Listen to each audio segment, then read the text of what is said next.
नमस्कार, मैं वसुंधरा सिंह। आज हमारे साथ हैं एक युवा लेखक शिवकांत शुक्ला, जो दिल्ली विश्वविद्यालय के इतिहास के छात्र हैं। तो आपसे मेरा ये सवाल है कि जो इतिहास के बच्चे, अगर जिनको इतिहास बिल्कुल नहीं आता, मतलब एकदम ज़ीरो लेवल से किसी को इतिहास पढ़ना है या स्टार्ट करना है, तो कौन सी किताब से स्टार्ट करें, कैसे पढ़ें? मतलब आप कुछ बुक लिस्ट दे सकते हैं?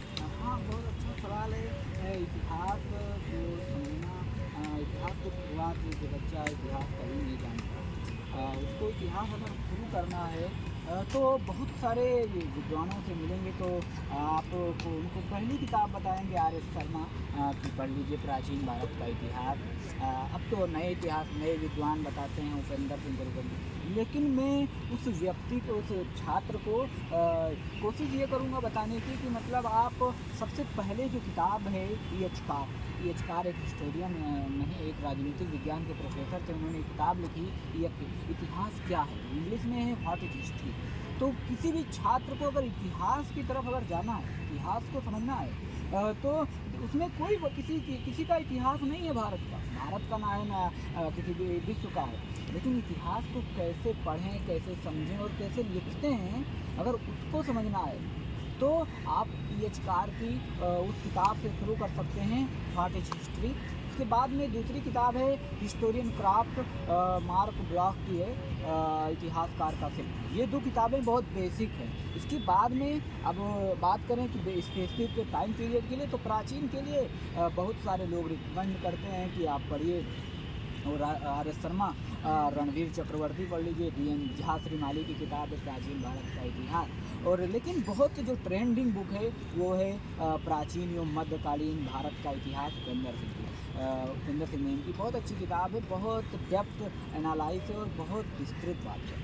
ये है प्राचीन और अर्ली मध्यकालीन भारत का। इसके बाद मध्यकालीन भारत में अगर आना है तो सतीश चंद्रा हैं, G.L. मेहता को पढ़ सकती हैं, आशीर्वादी लाल श्रीवास्तव हैं, उनको पढ़िए।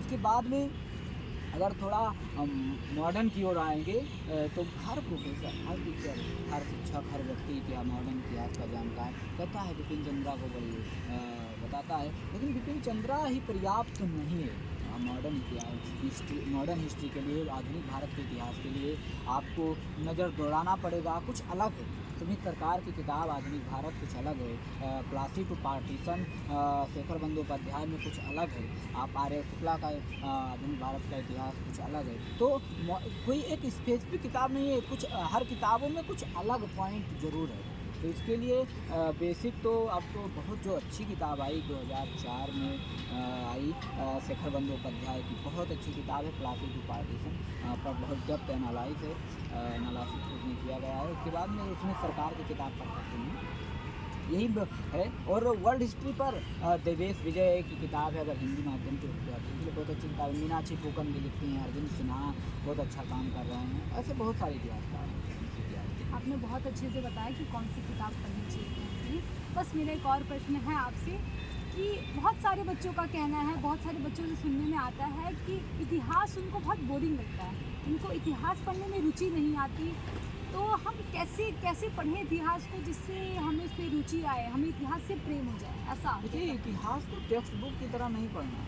इतिहास को मतलब कि आप एक इतिहास के एक अच्छे विद्यार्थी की पहचान ये है कि आप अपने माइंड सेट को जहाँ जिस टाइम पीरियड को पढ़ रहे हैं उस टाइम पीरियड की तरफ ले जाएं। अगर हम प्लासी टू प्लासी का युद्ध पढ़ रहे हैं तो हम अब कोशिश ये करेंगे, मैं नहीं कहता कि हमारे पास कोई दिव्य शक्ति है, हम चमत्कारिक शक्ति है वहाँ पहुँच जाएँ पीछे फ्लैशबैक में। लेकिन आप जब उस टॉपिक को पढ़ रहे हैं तो अपने इर्द गिर्द के जो भावात्रेक हैं, भाव हैं, वो वहाँ पर